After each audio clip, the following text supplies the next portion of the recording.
Essa época em que viveu Nikola Tesla, eu acho que é por isso até que existe tanto misticismo em cima da história dele. Eu acho que é o ponto de maior mudança que a humanidade já teve.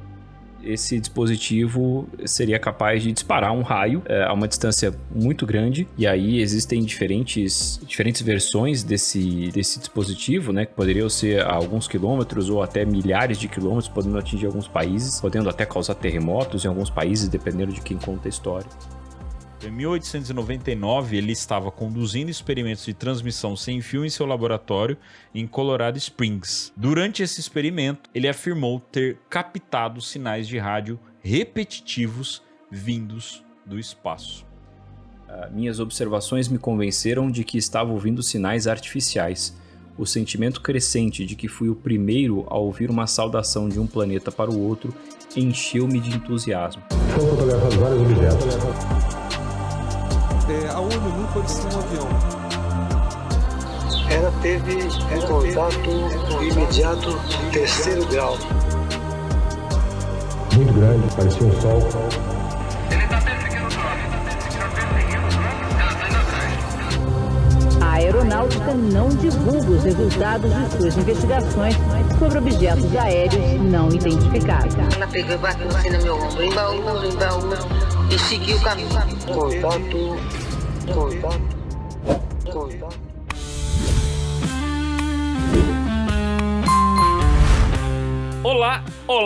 Olá, contatados e contatadas. Sejam bem-vindos e bem-vindas a mais uma edição do O Contato Podcast, o seu podcast de ufologia que toda semana traz histórias, personalidades, ciências, conflitos e muito mais. Eu sou Vinícius Martins, mas pode me chamar de Vini. E lá, essa daqui tá fácil. Taubatesla, Eduardo Oliveira, o nosso Galileu Galilei de Taubaté. Como estás? Eu acho que essa foi a melhor apresentação possível que já fizeram, não só aqui no Contato, mas em toda a minha vida. Mais um dia no paraíso. Muito bom, muito bom. Meus caros, hoje, infelizmente, não temos a presença do nosso homem peludo ranzinza de Jabuticabal, pois ele está se recuperando de uma dengue, né? E virou totalmente jabuticadengue. Jabuticabal está tomada por dengue. Isso que a gente nem chegou na época da dengue ainda. E o Guto precisou pegar um atestado aí de uns dias para se recuperar. Mas já tá tudo bem, já tá ficando tudo legal já. Com ele, provavelmente na data de lançamento do episódio ele já vai estar bem. Ele tá tranquilo, tá? Fiquem tranquilos que tá tudo bem. Mas semana que vem ele volta, beleza? E hoje então estaremos eu e meu caro Gustavo Oliveira, ou Eduardo Cordaccione, que quando o Guto não tá, ele faz o papel dos dois. Teremos nós dois aqui para tocar essa ideia, contar um pouco de história num episódio diferente, né, do hoje. Acho que a gente vai para um pego um pouco diferente do que o pessoal tá acostumado. Dá para falar que esse episódio aqui pode até ser utilizado, alguns trechos dele, nem todos, mas ser utilizado aí em salas de aula, hein? Porque vai ser uma verdadeira aula de história aqui hoje. Um pouco de história, um pouco de física, e é um episódio que, de certa forma, já era necessário já há algum tempo. A gente já falou do herói aí desse episódio, o Nikola Tesla, em alguns outros episódios, então é interessante a gente realmente ter uma conversa focada nele para a gente poder esclarecer algumas coisas a respeito da vida dele, coisas que se fala com certa convicção na internet hoje, mas não é bem assim. Enfim, vamos conversar aí. Muito bem, então esse é o nosso episódio de hoje. Esperamos que vocês aproveitem muito bem, pois tem muita história pra gente contar. Vamos então ao nosso episódio sobre Nikola Tesla. Sua opinião é importante pra gente. Curta, comenta e compartilhe este episódio para nos ajudar a crescer ainda mais.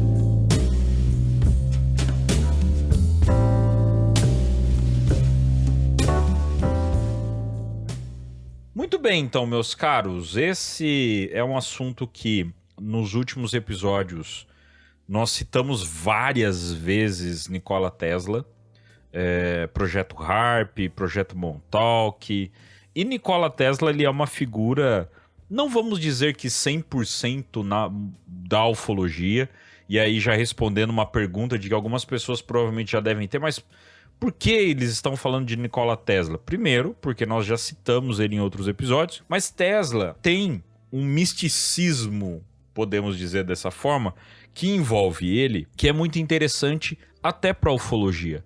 Então vale a nossa atenção de falar dessa personalidade, que é uma personalidade real, uma personalidade extremamente importante para a ciência e para a história, e para a gente poder colocar ali, trazer algumas histórias, trazer algum ponto que é interessante dele, algumas curiosidades. Obviamente traremos questões envolvendo mais questões ufológicas, questões conspiratórias que envolvem o Tesla, mas a gente vai falar um pouquinho mais sobre a vida dele mesmo, né? E o quanto que ele é importante para a ciência. Como a gente citou ele várias vezes, é bom para... Talvez nem todo mundo conhece, nem todo mundo tem o interesse de saber quem foi essa personalidade, até porque geralmente quem conhece um pouco mais sobre o Tesla são pessoas que são do meio acadêmico ou do meio da eletricidade, né? O pessoal que não é muito desse ramo de trabalho acaba não pesquisando muito sobre essa personalidade, tá? Então, para a gente poder iniciar o nosso papo, para a gente poder contextualizar a nossa história, nós precisamos, antes de falar de Nikola Tesla, nós precisamos falar da época onde viveu Nikola Tesla. Qual foi, né, o porquê que ele tem essa importância dele tão grande para a ciência. Tesla, no ponto do frigir dos eggs aí, no resumo da história, a gente pode falar que ele foi um engenheiro eletricista, um físico eletricista, Odu? Mais um engenheiro eletricista e um inventor, né? Com grandes contribuições no campo da eletricidade. Isso, ele é mais voltado para o ramo da eletricidade do que para a física como um todo. Então, ele é bem diferente, por exemplo, do Einstein. Einstein tinha um pega mais voltado para física, astronomia, física, uma física mais evoluída e tal. O Tesla, para a época dele, ele era totalmente focado na eletricidade. Então ele viveu ali em meados do século, né, o finalzinho do século XIX, né, e o começo do século XX. Então ele vive numa época muito conturbada da raça humana. Eu posso dizer que, para mim, essa época em que viveu Nikola Tesla, eu acho que é por isso até que existe tanto misticismo em cima da história dele, eu acho que é o ponto de maior mudança que a humanidade já teve. Em questão tecnológica, em questão de crescimento, em questão de evolução, é o ponto de maior mudança. Eu acho que nunca na história a gente teve, num prazo de tempo tão curto, uma evolução tão grande. Eu não sei se você já viu, o pessoal falar que esses 50 anos que passam ali do final do século XIX até o meio ali do século XX, que esses 50 anos ali o mundo evoluiu o que era para ele ter evoluído só em 2000 anos. Você já ouviu falar desse tipo de teoria? Já ouvi já. A ideia básica é que, com o passar do tempo, a evolução científica e tecnológica, consequentemente também social, ela acaba sendo cada vez mais rápida. Então, esse período da primeira metade do século XX, ele viu transformações que, em termos de escala, né, demorariam séculos para acontecer antes disso. Se você pensar, por exemplo, no período da Idade Média, o padrão de vida das pessoas quase não mudou, né? Claro, teve uma evolução e tal, mas quase não mudou. Em compensação, do início do século XX para metade do mesmo século, o padrão de vida era totalmente diferente. A vida nos anos 50 era muito diferente da vida na virada do século, né? Lá no começo. Então, a própria medicina, por exemplo, você tinha medicamentos que não estavam disponíveis 50 anos antes. Existiam técnicas cirúrgicas que não se sonhava 50 anos antes. Você tinha materiais que não eram imaginados 50 anos antes. Ramos da ciência surgiram nesses 50 anos. E quanto mais o tempo passa, mais rápida é essa evolução. Os 50 anos seguintes também viram transformações muito mais rápidas. É normal a gente ver hoje justamente nesses programas sobre tecnologia e sociedade e tal, falando que os nossos filhos muito provavelmente terão profissões que ainda não foram inventadas ou lidarão com tecnologias que ainda não foram inventadas, alguma coisa do tipo, né? Quando os nossos filhos tiverem a nossa idade. E acaba sendo mais ou menos por aí. Pensa na forma como você, sei lá, ouvia música. Hoje você ouve música e o contato, provavelmente pelo Spotify ou pelo YouTube, um Apple Music, algum sistema de streaming. 30 anos atrás, esse streaming não era possível. A tecnologia que era a base desse streaming não existia, né? E aí, 10 anos atrás, 2014, 2015, você provavelmente começava a ouvir música na internet, carregava isso em pendrive, talvez. 10 anos antes, CD. Isso. 10 anos antes também foi o início do CD. Antes disso, fita. Antes disso, vinil. E antes disso... Só o rádio. O rádio. E antes do rádio, não tinha. Então, tudo isso foi muito rápido. E o rádio surgiu com participação do Tesla justamente no começo do século XX. E a gente vai ver que ele trouxe contribuições muito específicas justamente para a evolução dessa tecnologia. Então, esse período de vida dele, segunda metade do século XIX, primeira metade do século XX, teve essas transformações todas pela Revolução Industrial que ele viu. Ele participou da segunda Revolução Industrial, que foi uma revolução que teve avanços muito grandes justamente na parte da eletricidade, na comunicação e no transporte e na produção em larga escala, né, que foi a revolução em si, e também por conta das duas guerras, né, do começo do século XX.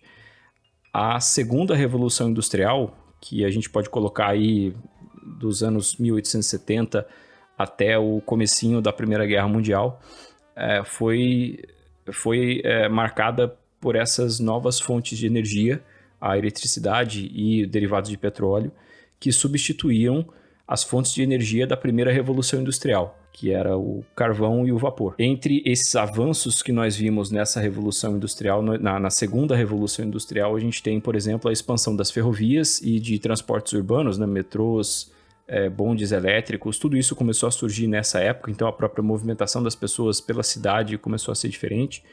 A indústria de aço e do petróleo, como eu tinha comentado, cresceu absurdamente e isso impulsionou vários outros ramos da indústria, ramo de construção, produção de máquinas, produção de veículos. Já tinha comentado do rádio, foi a aurora da telefonia também, o telefone foi inventado nessa época, né? Então a comunicação como um todo foi revolucionada e a gente também teve os primeiros motores elétricos e a gente teve a iluminação pública, por exemplo, também eletrificada, né? E aí a eletricidade, que era o campo de atuação do Tesla, era visto como o futuro da industrialização. A industrialização já era uma coisa grande, a eletricidade era o futuro disso. E aí você tinha vários cientistas, engenheiros, inventores e empresários competindo para encontrar melhores formas de aproveitar a eletricidade, ter lucro, né? Realmente contribuir com essa revolução que era inevitável na visão dessas pessoas e justamente fazer ela acontecer tirando proveito disso. A comparação que você fez aí, eu gosto muito de fazer ela, porque eu não lembro se eu já contei isso aqui no podcast, mas eu já falei que qual é a minha profissão, né? Minha profissão, além de ser podcaster, né? A minha profissão do dia a dia, sou técnico de segurança do trabalho, eu trabalho no ramo industrial e eu trabalho numa empresa de eletricidade. E eu acho que eu nunca comentei aqui que eu tenho formação de eletricidade. Eu sou eletricista de formação, eu trabalhei como eletricista. E eu tenho uma paixão muito grande pela eletricidade, pelos conceitos da eletricidade. E tem um treinamento que eu ministro para as empresas, né? Que é um treinamento sobre segurança no trabalho da eletricidade. E para falar dos conceitos dela, a gente acaba contando um pouco da história da eletricidade e, obviamente, ela esbarra no Tesla, né? Essa comparação que você fez, eu faço também, né?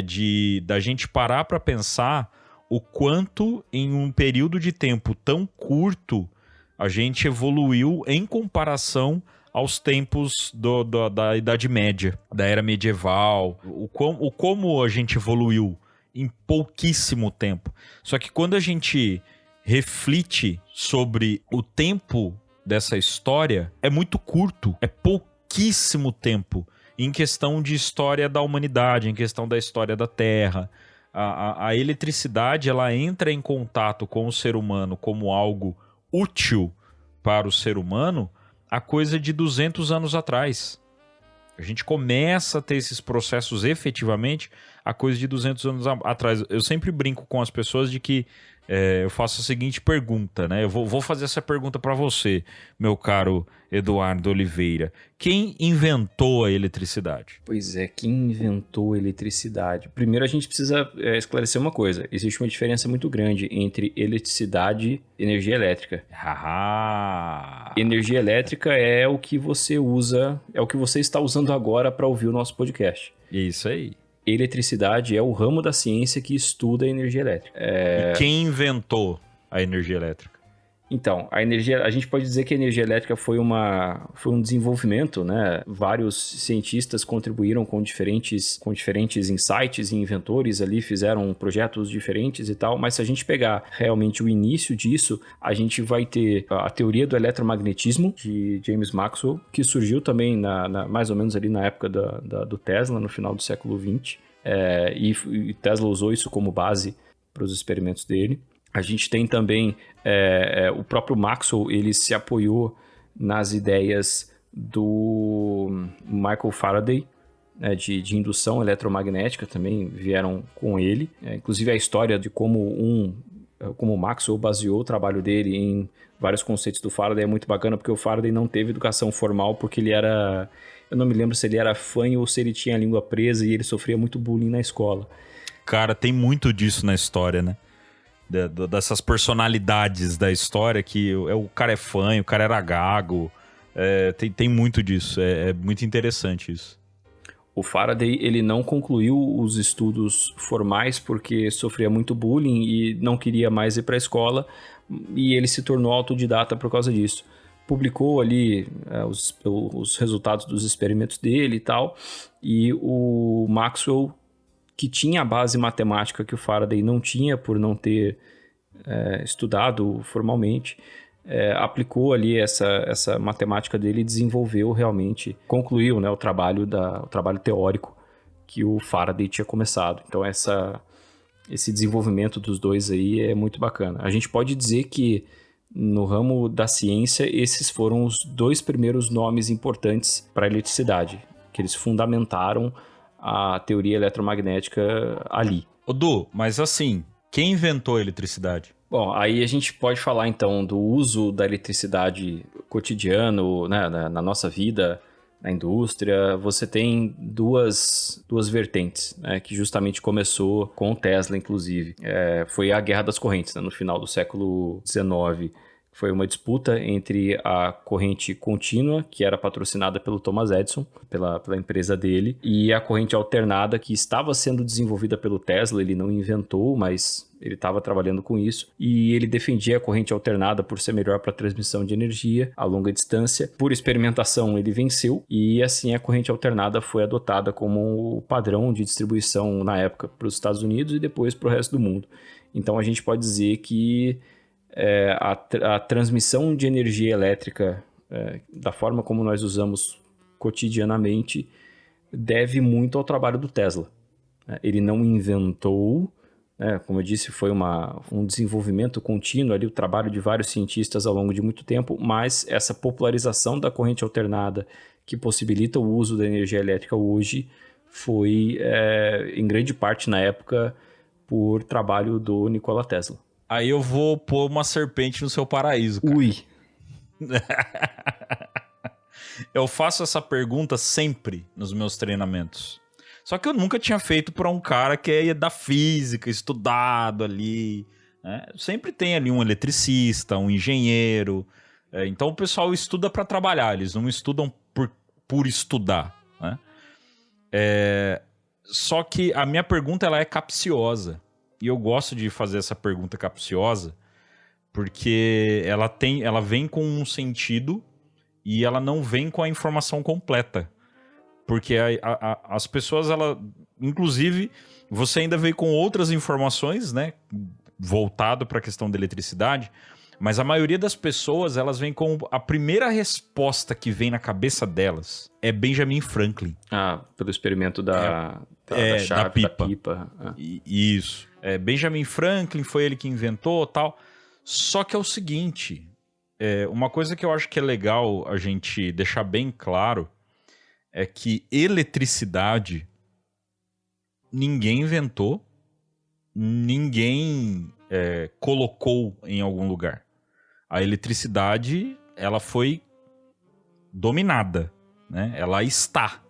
Eletricidade, ela sempre esteve, desde quando o mundo é mundo, desde quando o universo é universo, né? A eletricidade, quando a gente começa a falar dessa questão da guerra das correntes, que inclusive tem um filme muito legal.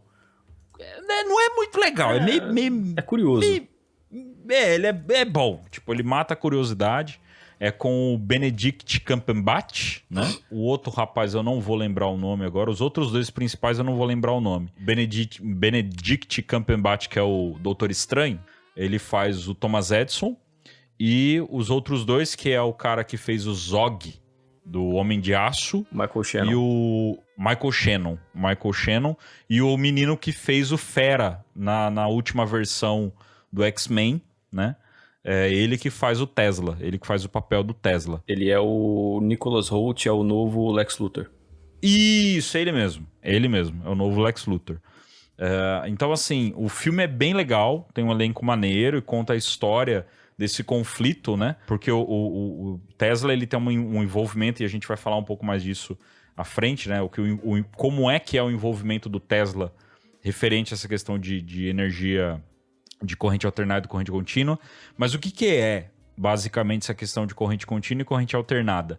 É a forma como a energia, a eletricidade é transmitida pelas redes e pelos circuitos para chegar até a gente. É basicamente isso. Existe toda a explicação técnica, física em cima disso, mas é um pouco mais complexo, né? Mas é basicamente isso. E a energia alternada foi a energia que se prevaleceu em cima de tudo isso, e era justamente a tese defendida pelo Tesla e pelo Westinghouse, né, que tinha a sua empresa envolvida nessa história e tal. Então eu gosto de fazer essa brincadeira de quem inventou a eletricidade. A eletricidade, ela esteve, ela está. Aí chegou toda essa galera, esse monte de nome, a gente falou aqui, né, de alguns nomes, mas a gente não chegou a trazer o Volt, né? Eu não lembro o nome dele, é Voltaire. Não, Voltaire era o filósofo, é o Volta. Alessandro Volta. Michael Volta? Alessandro Volta. Né? Alessandro Volta, tem o Ampère, tem o Kirchhoff, enfim. São vários nomes. Todos os nomes que você odeia do ensino médio. Isso. Alguns nem no ensino médio você escuta falar. Nem no ensino médio. Você escuta a Kirchhoff, por exemplo, nem se fala no ensino médio. Fala. Né? Mas fala, sim. No meu ensino médio não falava, cara. No meu ensino médio não tinha, não consegue. No meu ensino médio não tinha, cara. A gente malemar falava de Alessandro Volta. É que quando você fez ensino médio, o Kirchhoff não tinha escrito o trabalho dele ainda. Ele não tinha terminado ainda, porque teoria desgramada, cara. Teoria de que... Nossa Senhora. Mas enfim, minha gente, como nós dissemos no começo do episódio, esse episódio aqui é um episódio que ele serve, inclusive, para você estudar, porque é a história, né? Faz parte da história, tá? Então, e a eletricidade, depois que ela foi dominada, teoricamente dominada, é evidente como a humanidade evoluiu. Em meados ali do final do século XIX, meio do século XX, aí você tem 2 guerras ainda para corroborar com isso. São momentos do mundo que importam demais para a gente conhecer. E a gente tem que conhecer. A gente tem que ter essa ciência de que nada aconteceu por milagre. Né? Não foi por acaso que a gente teve essas evoluções.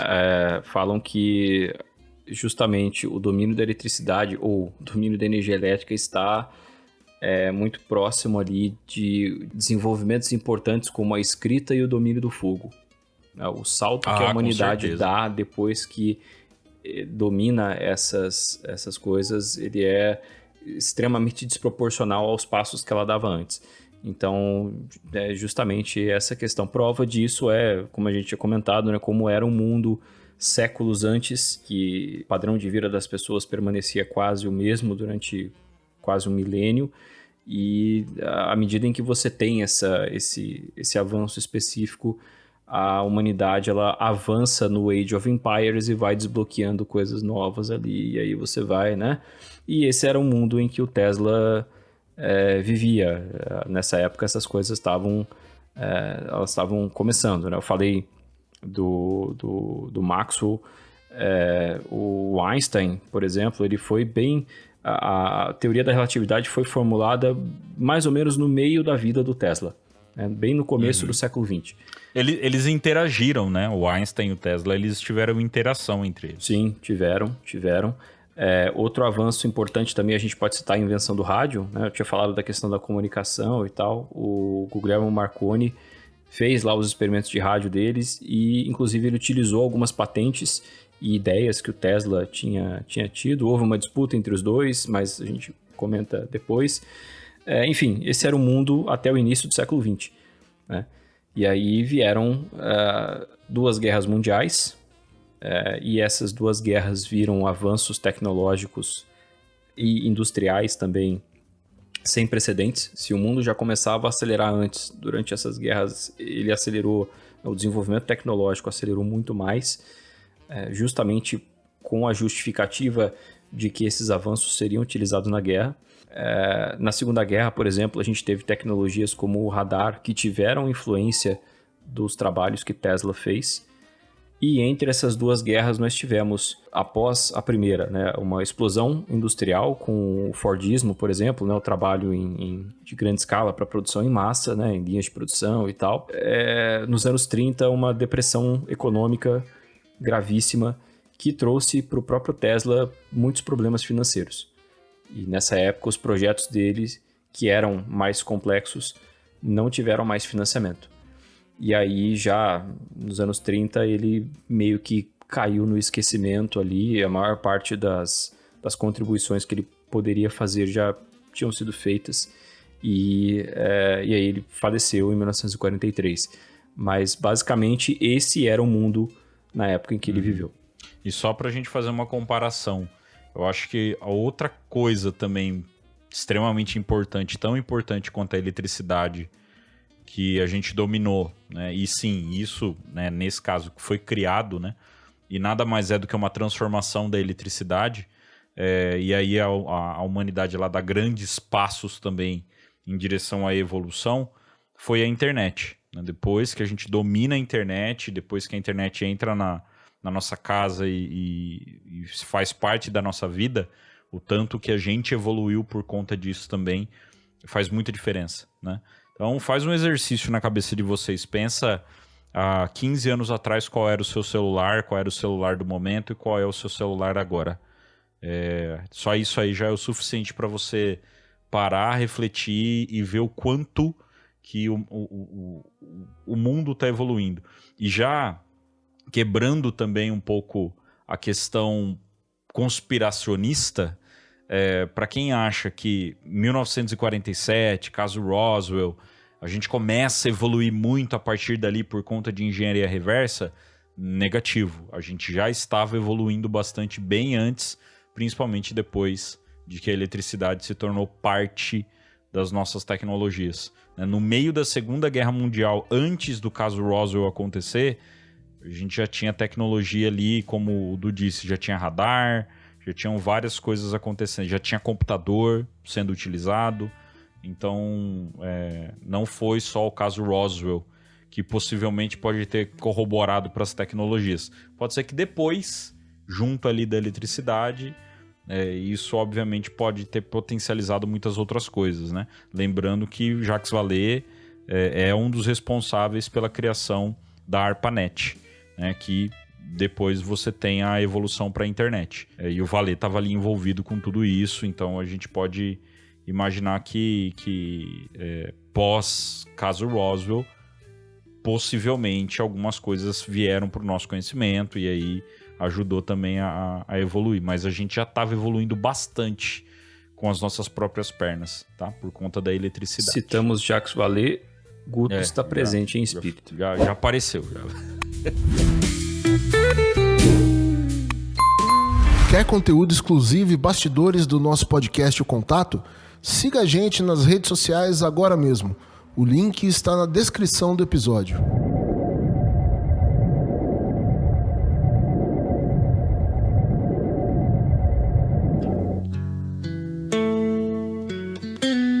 Vamos então falar um pouco sobre a vida de Nikola Tesla. A gente fez agora um catadão, né?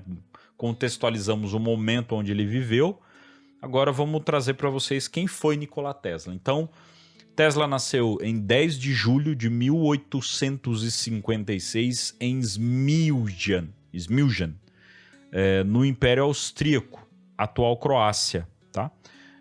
O pai dele, Milutin Tesla, era um sacerdote ortodoxo e escritor. E sua mãe, Georgina Duca Tesla, né?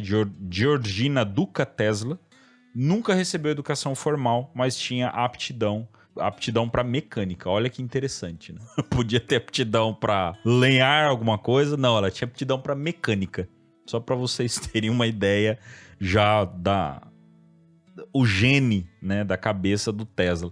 Dá para falar talvez que a genialidade do Tesla veio mais da mãe dele do que do pai dele, né? Porque uma mulher no meio da Europa, no meio do século XIX, ela ter aptidão para mecânica, eu acho que isso já é um pouco diferente para a época, né? Provavelmente ela já era uma mulher à frente do tempo dela ali, um pouquinho. E o Tesla estudou engenharia elétrica na Universidade Técnica de Graz e na Universidade Carolina em Praga, mas não completou os estudos formais. Durante esses anos, desenvolveu um profundo interesse por eletricidade e máquinas. Como já falamos, né? O Tesla ele sempre foi...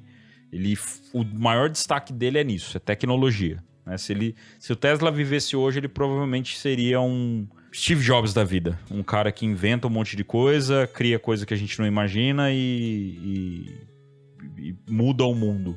Né? Então o Tesla ele tinha a sua genialidade. Né? Só que é engraçado, né, Edu? O que faltou pra gente? A gente tinha que ter parado de estudar no meio do caminho pra virar gênio, é isso? Pois é. O Tesla teve dificuldade para concluir os estudos formais. O Steve Jobs largou a faculdade. Acho que o Bill Gates... Einstein também tinha uns problemas também. Legal você ter falado isso. Todo mundo fala que o Einstein era um péssimo aluno, né? Porque ele era extremamente gênio. Lá. Então, a escola para ele... o efeito Mandela. A escola para o Einstein era uma coisa insuportável. Ele não se encaixava, né? Por isso ele tinha notas péssimas, porque a aula para ele não funcionava. Ele precisava de alguma coisa que fosse além disso, né? Todo mundo já ouviu essa história. Mentira. Ele era um excelente aluno. Tá? Ele tirava excelentes notas. Inclusive tem um museu na Alemanha, eu me esqueci o nome da cidade, mas tem um museu que tem um boletim escolar, alguns boletins escolares do Albert Einstein, tá? E todos com notas excepcionais. Então, o Einstein, infelizmente, nessa lista a gente não pode colocar. Mas esses caras todos aí, gênios da tecnologia, eles largam os estudos e têm uma ideia, né? Enquanto estudam, tem uma ideia ali que muda tudo, ou roubam a ideia de alguém, como o Bill Gates roubou a ideia do DOS, né? Aquele filme Piratas do Vale do Silício mostra isso. E aí eles param de estudar e ficam bilionários.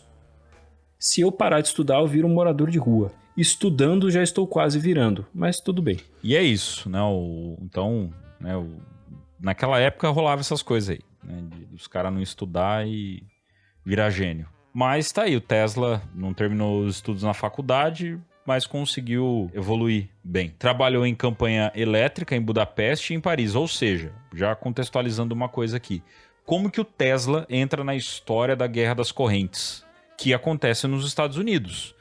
Sendo que o Tesla é croata, ele é europeu. Então a maior parte da vida dele foi na Europa. E aí depois, né, ou melhor, né, da juventude dele, a maior parte da juventude dele foi na Europa. E aí depois ele vem para os Estados Unidos. Então ele trabalhou em companhias elétricas em Budapeste e Paris, né, onde teve contato com motores de corrente contínua. Sim. Notem isso, tá? Utilizados por Thomas Edison. O Thomas Edison era responsável pela distribuição de todo tipo de motor de corrente contínua que tinha naquela época. A Edison Electric, que era a empresa do Thomas Edison, existe até hoje já com outros nomes, mas ela existe até hoje. E ainda ela é uma das responsáveis, uma das principais responsáveis pela distribuição de energia elétrica nos Estados Unidos, para vocês terem uma ideia, tá? Então o Tesla ele já trabalhava, teoricamente, para o Thomas Edison. Então ele já teve contato com essa tecnologia pro Thomas Edison. Ele criou os seus primeiros conceitos de corrente alternada nessa mesma época. Na mesma época que ele trabalhava ali com esses motores de corrente contínua do Thomas Edison, né? E aí ele migrou para os Estados Unidos e começou a trabalhar na empresa efetivamente, aí sim, na Edison Electric. É aí que ele foi trabalhar de fato para o Thomas Edison. Então, o início da relação deles foi de patrão e funcionário. É isso que é o ponto que muita gente não conhece na história do Tesla, né?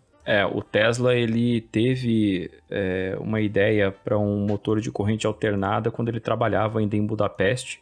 Bom, ele foi para Budapeste em 1881, né? E aí ele emigrou para os Estados Unidos 3 anos depois. E aí foi trabalhar para a empresa do Thomas Edison.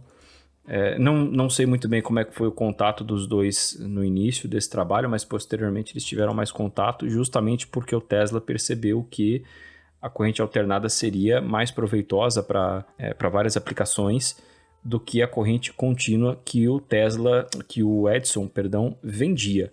Vamos usar essa palavra para ficar mais claro. O Edison, ele vendia equipamentos para geração e distribuição de corrente contínua. Então, a gente está falando aqui realmente de uma questão comercial e industrial. Eu tinha falado, né, que a energia elétrica, era vista como o futuro da industrialização. Era nisso que o Thomas Edison estava investindo. E aí chegou um cara para trabalhar para ele dizendo que existia uma alternativa que poderia ser mais proveitosa. É claro que isso gerou um conflito, né, pelo menos para o Tesla trabalhar ali sabendo que existe uma outra ideia que lhe chama muito mais atenção, lhe parece muito mais proveitosa, não daria certo. Então ele deixou a empresa do Edison e buscou investidores para desenvolver o seu próprio sistema de corrente alternada.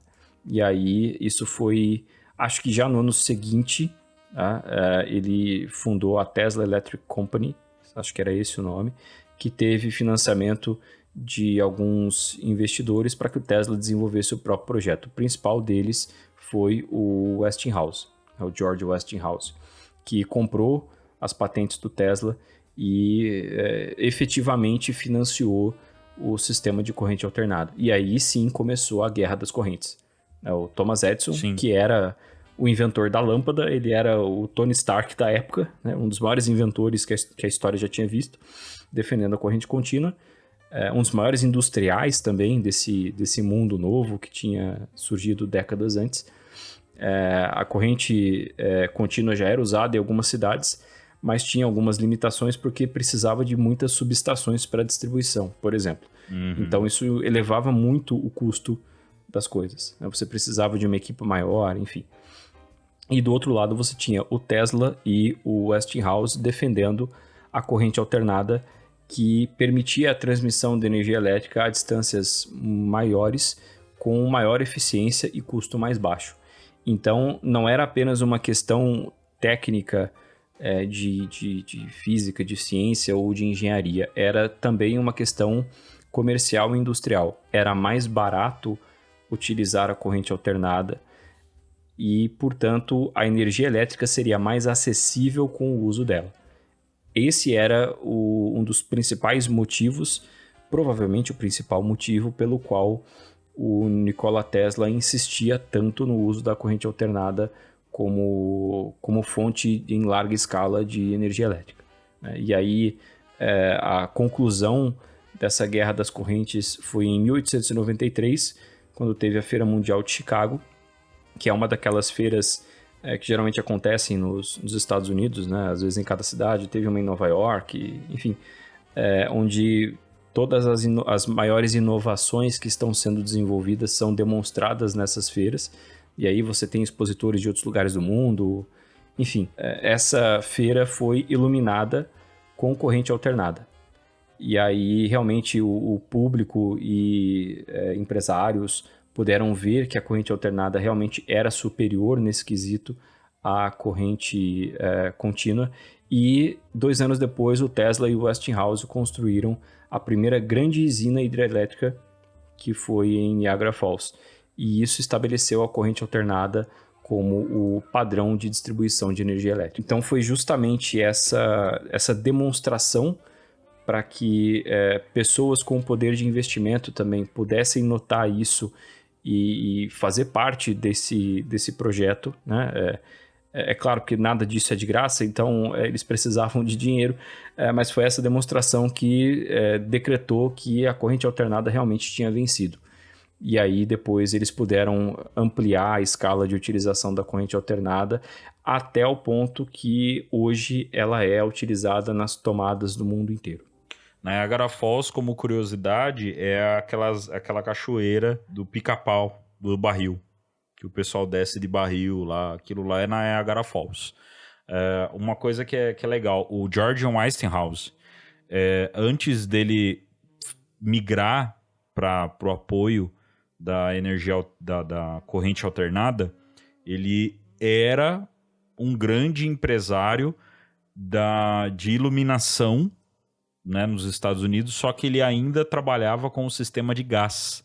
Então, o que aconteceu? O Westinghouse, ele estava perdendo comércio por conta da energia elétrica, né, da energia de corrente contínua do Thomas Edison. E aí, quando o Tesla dá boi no mercado, o Westinghouse encontra uma chance de voltar com força para o mercado. Então, o Westinghouse não é nenhum gênio, ou melhor, ele é um gênio do comércio, ele é um negócio, gênio, né? Dos negócios, né? Ele é o Elon Musk. O Westinghouse era o Elon Musk. E aí ele tinha o Tesla, né? O Tesla foi a mão de Midas dele, né? Foi onde ele... aliás, quem tinha a mão de Midas era o Westinghouse. E o Tesla foi o coelho da sorte dele, que apareceu ali onde, no momento que ele mais precisava, mudou, né? Mudou totalmente essa questão da Guerra das Correntes. Aconteceram várias coisas no meio dessa guerra. O Thomas Edison, até hoje, tem muita gente que coloca ele como um grande vilão na história da Guerra das Correntes, mas Thomas Edison era nada mais do que um eletricista, um engenheiro eletricista, né? Um inventor. Naquela época tinham muitos inventores, né? E o Thomas Edison, até hoje, é o homem com mais patentes no nome dele. Ninguém superou. O Thomas Edison, ele tinha muito disso, de ver uma invenção, achar interessante, ele ia lá e patenteava. Tem muita gente que cria colocou o Thomas Edison como um grande vilão, porque ele era um cara que ele via a patente dos outros, o outro não queria vender, e aí ele ia lá e patenteava aquilo e já era. Então tem muita coisa que está no nome do Thomas Edison que de fato não é dele, né?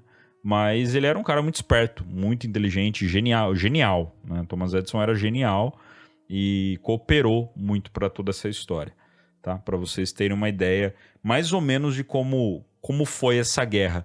O Thomas Edison, ele chegou a uma vez eletrocutar uma elefanta, sim, em praça pública, sim, para provar que a corrente alternada era ruim. Então tem muita gente que conta essa história e isso não é mito, ele realmente fez isso. Pegou essa elefanta e parece que a elefanta tinha ficado louca num circo lá, matado algumas pessoas no circo. Aí o pessoal pegou e falou, já vamos ter que sacrificar mesmo, então toma aí. Aí ele já aproveitou e fez uma cadeira elétrica com a elefanta.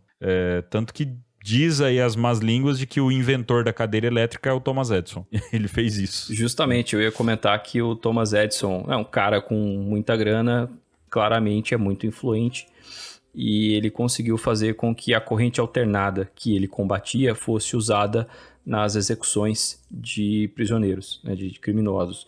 E aí... Isso deu mais força, né, pra corrente alternada, cara. Mais força ainda. Pois é. Quem diria? Mas a ideia é que a corrente alternada era vista como algo que não era seguro. E aí, quando aconteceu essa feira em Chicago, as pessoas viram que tudo estava funcionando sem perigo nenhum. Claro que assim, tô falando isso para um técnico de segurança aqui, sem perigo nenhum para os padrões da época. Hoje, questionável. Mas tudo estava funcionando e ninguém estava tomando choque em lugar nenhum, então as pessoas passaram a realmente ver aquilo de forma muito mais aceitável. Agora, as execuções de criminosos começaram a ser feitas, se não me engano, em 1890, já como parte dessa campanha de detratação da corrente alternada pelo Thomas Edison.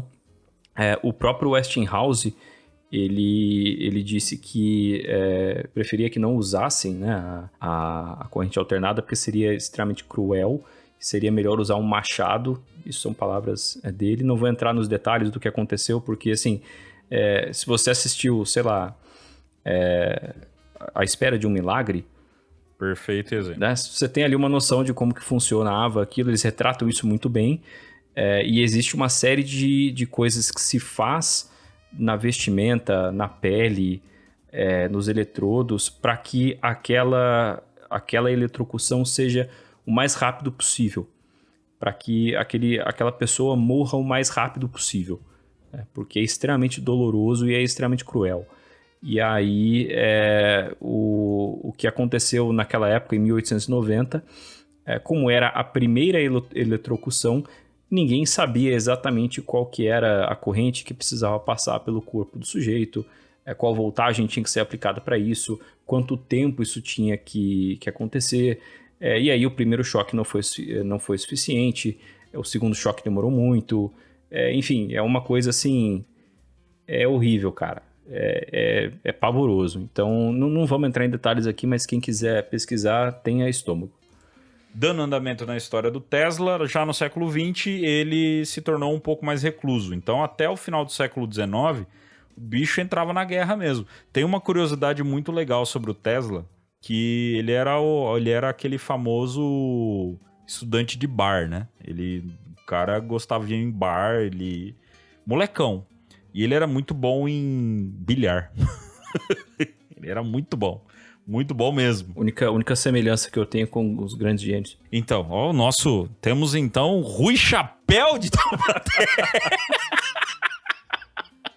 Ai, pronto, mais um. Mais uma parte da história do nosso caro Eduardo Oliveira. Rui Mulder de Taubaté. Rui Mulder de Taubaté. Então, assim, gente, no século XX o Tesla ficou um pouco mais recluso na história. Não acabou se envolvendo mais tanto, porque, querendo ou não, a grande façanha dele foi a corrente alternada, né? Foi o desenvolvimento do motor de corrente alternada. Depois a gente vai trazer uma curiosidade sobre isso também. Mas, depois disso, ele entra também na briga com a questão do rádio, né? Que a gente vai trazer alguns mais detalhes, mas assim, parte da guerra, o início da Segunda Guerra, inclusive tem uma história muito maluca de que quando começou a Primeira Guerra Mundial, como tava rolando uma treta ali entre o Tesla e o outro inventor do rádio, que era o... Guglielmo Marconi. Né? Estavam os dois ali se degladiando. Ali sim rolou uma guerra das correntes.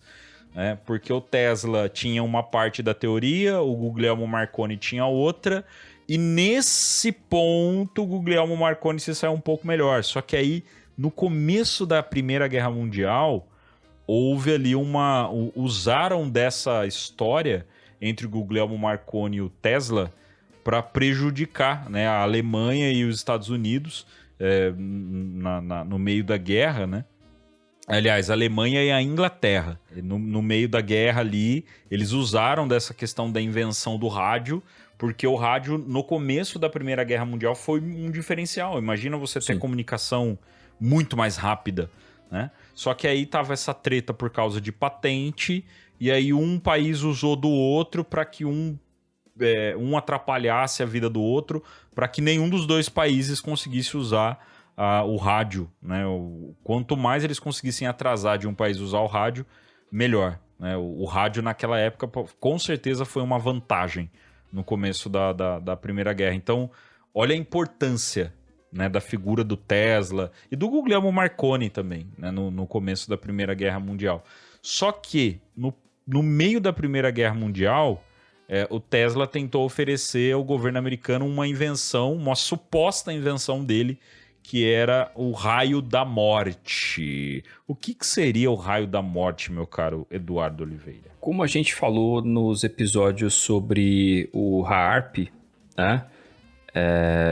Que seria possível usar uma arma de energia dirigida. Acho que no episódio do Montauk a gente chegou a comentar isso também, que seria possível usar aquela antena da base de Montauk para direcionar um raio para causar mal a alguém ou alguma coisa. Enfim, a ideia é que era um dispositivo provavelmente inspirado numa torre que ele construiu em Colorado Springs, onde ele fazia as experimentações dele. Esse dispositivo seria capaz de disparar um raio, né, a uma distância muito grande, e aí existem diferentes versões desse dispositivo, né, que poderiam ser a alguns quilômetros ou até milhares de quilômetros, podendo atingir alguns países, podendo até causar terremotos em alguns países, dependendo de quem conta a história. E ele causaria destruição onde esse raio cair. Então, a ideia é que ele conseguiria conjurar a energia elétrica em algum outro lugar através desse dispositivo. Então,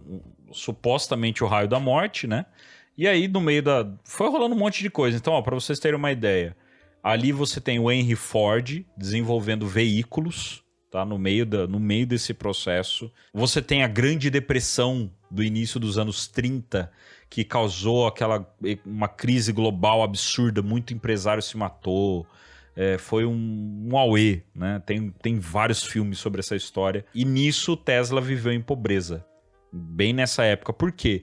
O Tesla, depois do auge da vida dele, que foi o final do século XIX e o início ali até o começo da Primeira Guerra Mundial, depois disso ele começou a cair nas contradições dele mesmo. Ele começou a oferecer algumas coisas, as pessoas, né, os poderosos pararam de apoiar as invenções do Tesla, e ele foi caindo em esquecimento, foi cada vez mais tendo ali, né, as suas invenções, ninguém ligava mais, e isso foi colocando ele numa situação cada vez pior, né? No meio da Segunda Guerra Mundial, muita coisa foi utilizada, né? Arma eletromagnética, radar, ainda envolviam ali teorias do Tesla, né? Mas você já não tem o pagamento para ele. Muitos inventores nessa época perderam muito dinheiro por conta de muita sacanagem de pessoas poderosas que acabaram não repassando, né, patente, não pagando eles por aquilo.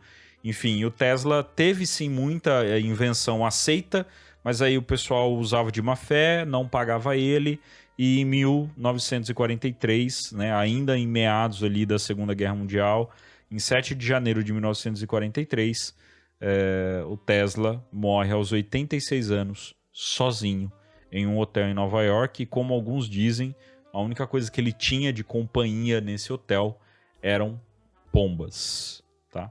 Então, um gênio da história, um gênio da eletricidade, um gênio da ciência, morreu esquecido, abandonado e deveras louco na sua vida ali, infelizmente.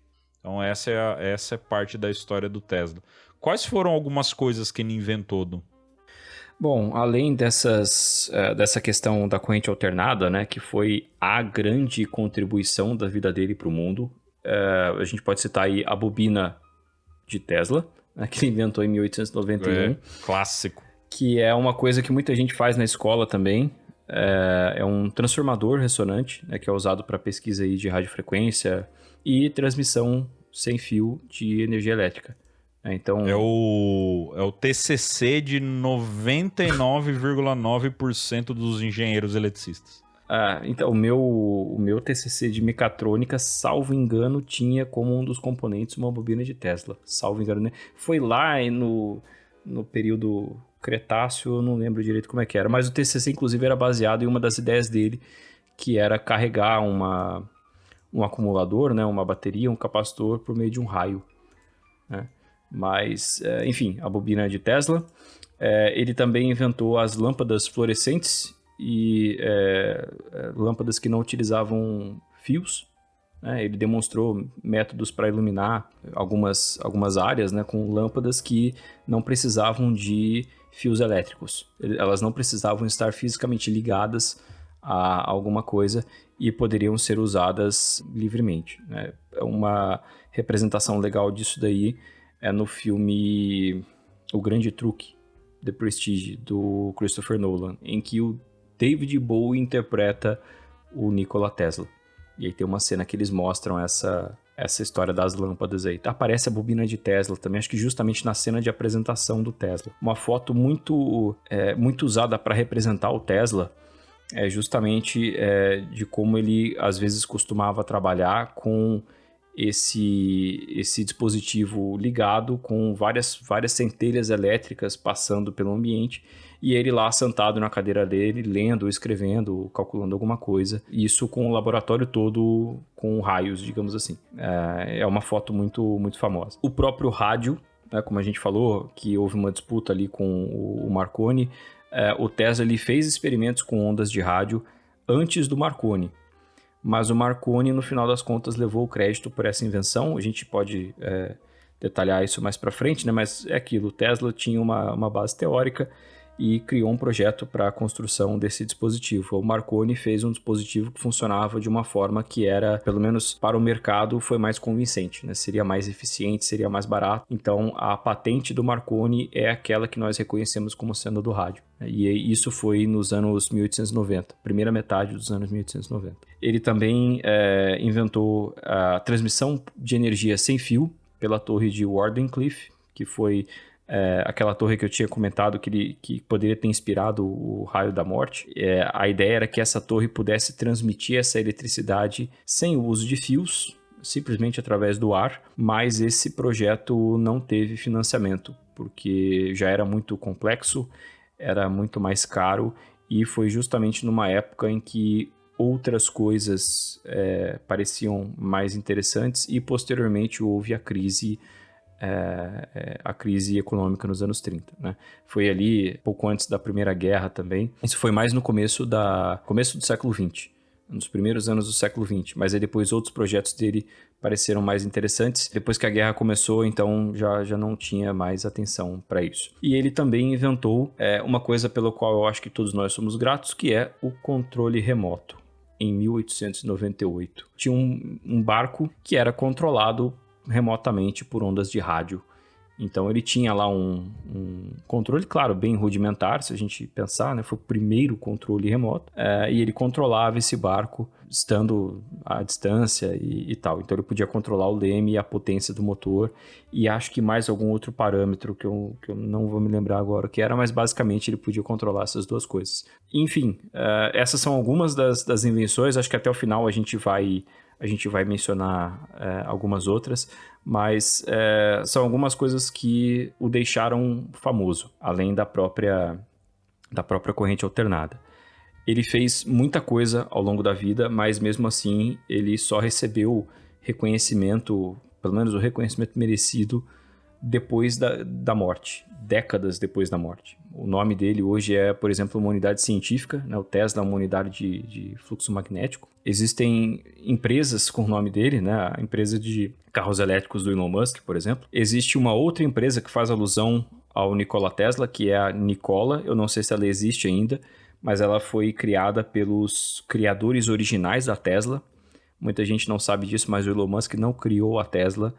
Ele investiu quando a Tesla era uma empresa pequenininha e aí tomou conta da empresa para ele. Os criadores originais saíram, criaram uma empresa própria chamada Nikola. Mas o nome fica, e as duas aí fazem homenagem ao Tesla também. E muita gente tem o Tesla, então, como um dos maiores gênios da história, para algumas pessoas da história da ciência, para outras mais da história da engenharia, que é uma coisa que a gente pode discutir também.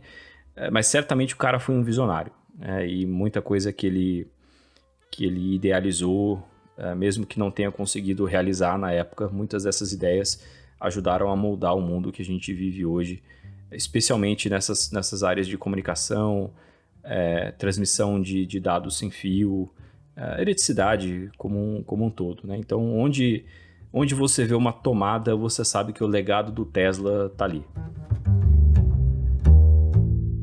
As camisetas mais estilosas de O Contato estão na O Contato Store.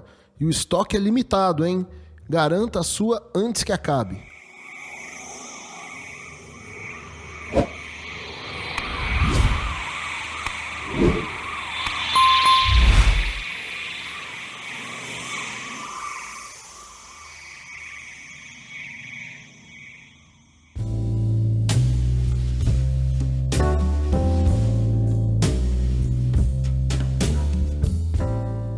Agora a gente chega na parte que todo mundo deve estar esperando.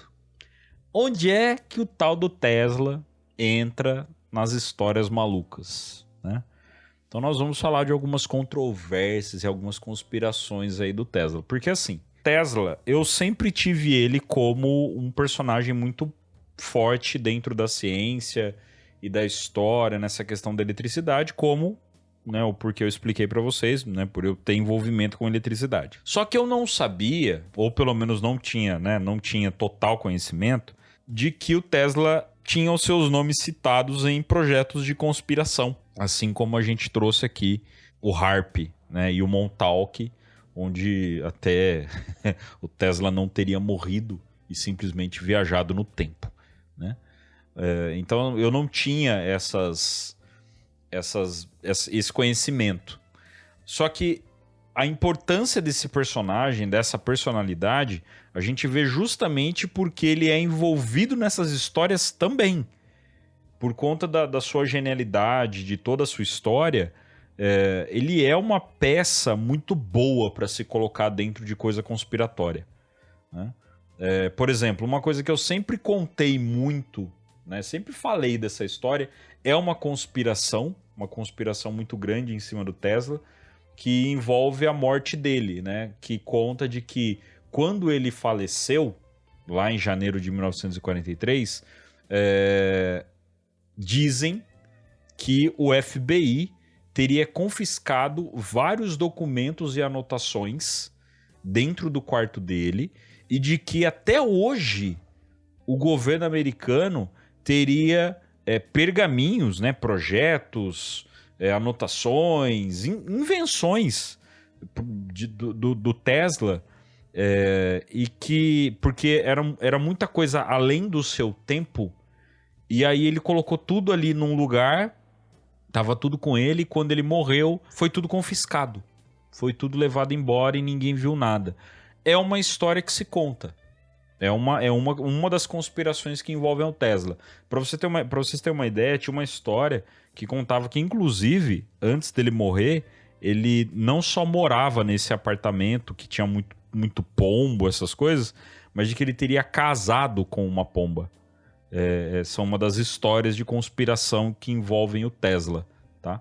Então, essa eu acho que de todas as conspirações que envolvem o Tesla, a história da morte do Tesla, essa de que foram lá, entraram no quarto e levaram todos os projetos dele embora, é talvez a mais conhecida e a mais difundida. Certamente ela é a base, se não for a base, é um dos elementos importantes para todas as outras, né? Porque a partir do momento que você fala que existem documentos ocultos que envolvem esse cara, esse argumento pode justificar qualquer teoria de conspiração que você quiser construir.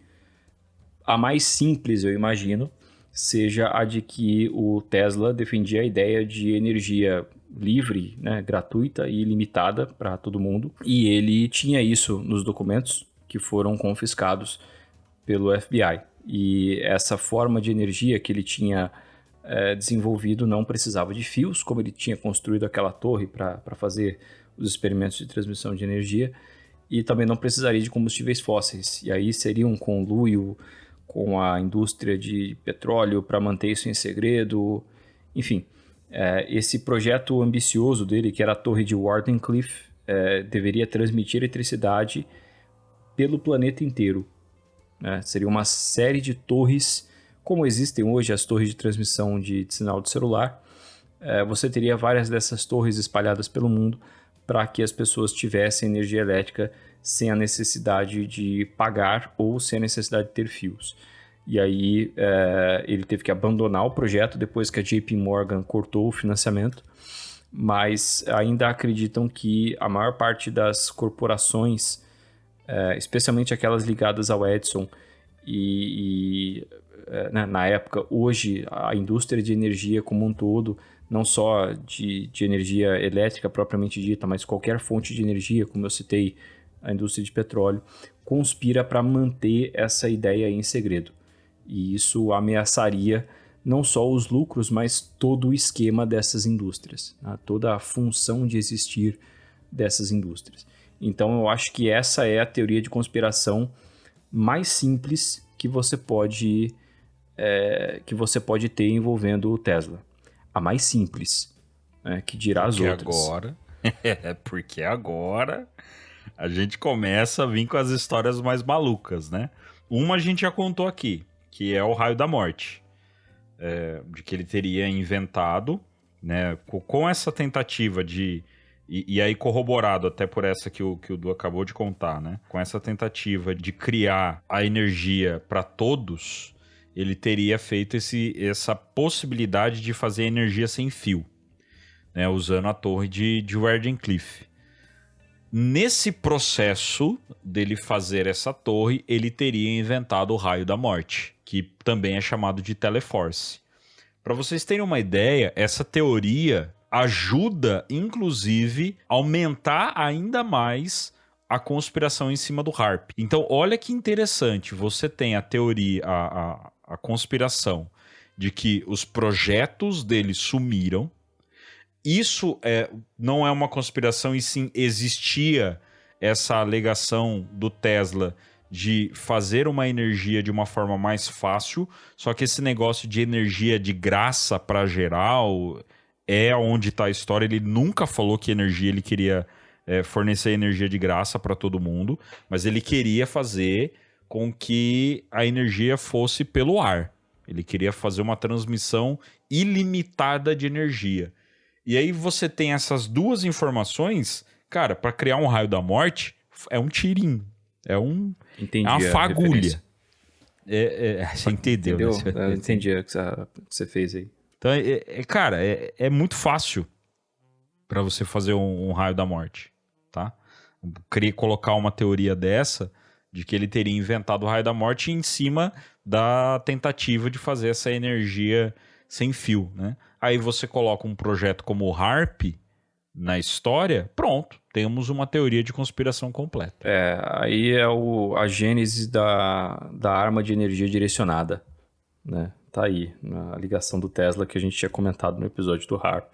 Outra história de conspiração muito famosa é o experimento de Filadélfia, que teria sido um teste secreto da Marinha dos Estados Unidos em 43 para transformar um navio invisível ao radar, né, para deixá-lo invisível ao radar, mas na verdade eles queriam deixar o navio invisível de verdade, e aí tinha alguns geradores de campo nesse navio, e nessa teoria e de conspiração existe manipulação de espaço-tempo envolvido, mas aí houve um efeito que os caras não entenderam, e esse efeito envolvia a manipulação do espaço-tempo, que eles criaram o projeto Montauk para tentar descobrir depois o que era. Enfim, as coisas vão se ligando.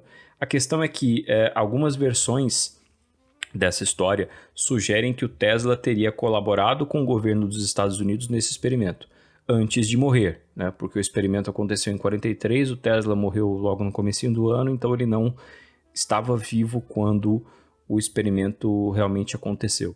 Os experimentos, né? Foi feito mais de uma vez. Outra vertente da história diz que a morte do Tesla foi forjada pelo governo dos Estados Unidos para que ele pudesse continuar trabalhando nesses projetos com maior segurança. E aí ele estaria, sim, vivo e participando ativamente do experimento de Filadélfia. Só tem um problema, né?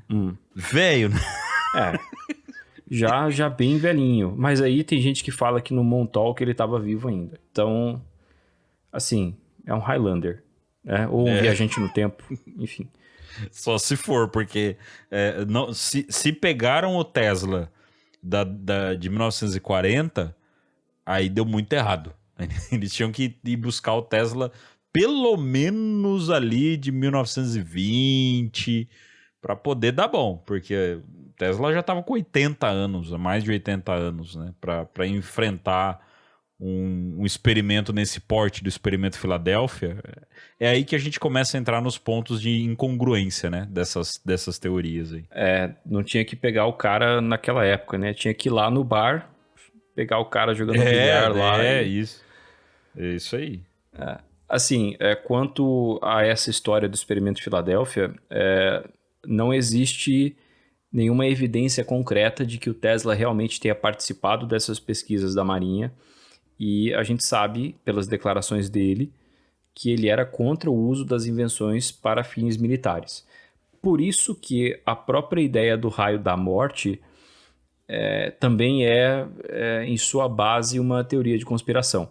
A ideia de que ele teria oferecido para o governo, na Primeira Guerra Mundial, uma arma desse tipo, é muito fora do que ele faria a princípio, né? Vai contra os valores, os preceitos dele. Pelo menos aquilo que ele declarava publicamente. E aí a gente tem também a do Tesla viajante do tempo, ou pelo menos o Tesla inventor da máquina do tempo. Algumas patentes e alguns manuscritos do Tesla indicam que ele achava que era possível manipular o tempo e o espaço. E algumas pessoas indicam que ele pode ter descoberto uma forma de viajar no tempo. E que aí o governo dos Estados Unidos entrou para manter essa ideia em segredo e usá-las também em segredo, claro, em coisas como o Projeto Montauk, o Experimento de Filadélfia, todas as outras teorias de conspiração que envolvem viagem no tempo, elas podem encontrar uma âncora aqui nessa questão do Tesla ter descoberto viagem no tempo, né?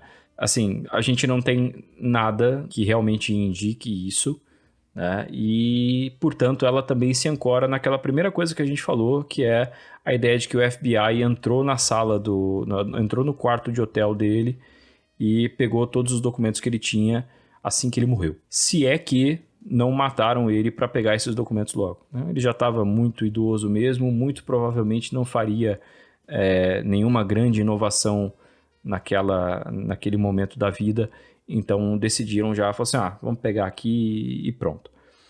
Então tudo é uma grande teoria da conspiração no final das contas, e aí você tem vertentes, né? No episódio do Montauk, eu acho que eu falei, né, que eu queria no final né, quando a minha vida acabar, eu quero ser lembrado assim, eu quero ser um cara tão foda que as pessoas vão achar que eu descobri viagem no tempo, que eu fiz contato com ET, que eu descobri um monte de coisas que o governo quer ocultar, sabe? Eu acho que assim, você sabe que a sua genialidade ela é influente para a cultura popular quando existem N teorias conspiratórias sobre você décadas depois que você morreu. Isso que você está falando é bem isso, porque assim, conforme a gente foi estudando para gravar o episódio, né, a gente foi vendo ali algumas curiosidades, tal, inclusive até fazendo um agradecimento, né, mas trazendo uma das fontes de estudo pra gente foi um vídeo que é bem curto, do Ciência Todo Dia, né, como que é o nome do rapaz? Eu não lembro o nome dele. O Pedro Luz. Pedro Luz, né? Faz um conteúdo bem legal sobre ciência, né? E ele tem um vídeo sobre o Tesla que é bem curto, direto, e ele fala de uma forma muito legal, que é a questão de tipo, vai ser polêmico e eu vou falar algumas coisas aqui que vocês não vão gostar. Porque realmente o Tesla ele é tido como um super-herói no meio da ciência, só que conforme a gente vai estudando as histórias dele, você descobre que ele foi um gênio, mas ele não foi tão genial quanto parece. sabe? E isso que é muito interessante. Aí você vê, como o Du disse, né? A partir do momento que o nome dele é ligado a essas teorias de conspiração, a gente vê que ele conseguiu levar, além do conhecimento dele, das pesquisas dele, das invenções dele, ele conseguiu levar as ideias dele. Né? A mente dele foi eternizada. Então, o Tesla, ele é um cara que ele foi totalmente eternizado. Assim, né? Independente do que é verdadeiro e o que não é na história dele, ele foi eternizado. E é legal que muita gente ouve a história dele e fala assim, beleza, então ele foi um humano? Foi. Mais da hora ainda. Mais legal ainda. Eu gosto dele mais ainda. Então, o Tesla, ele tem essa magia, né? Da gente poder falar dele e saber que ele foi um humano como qualquer outro, mas que tinha suas peculiaridades.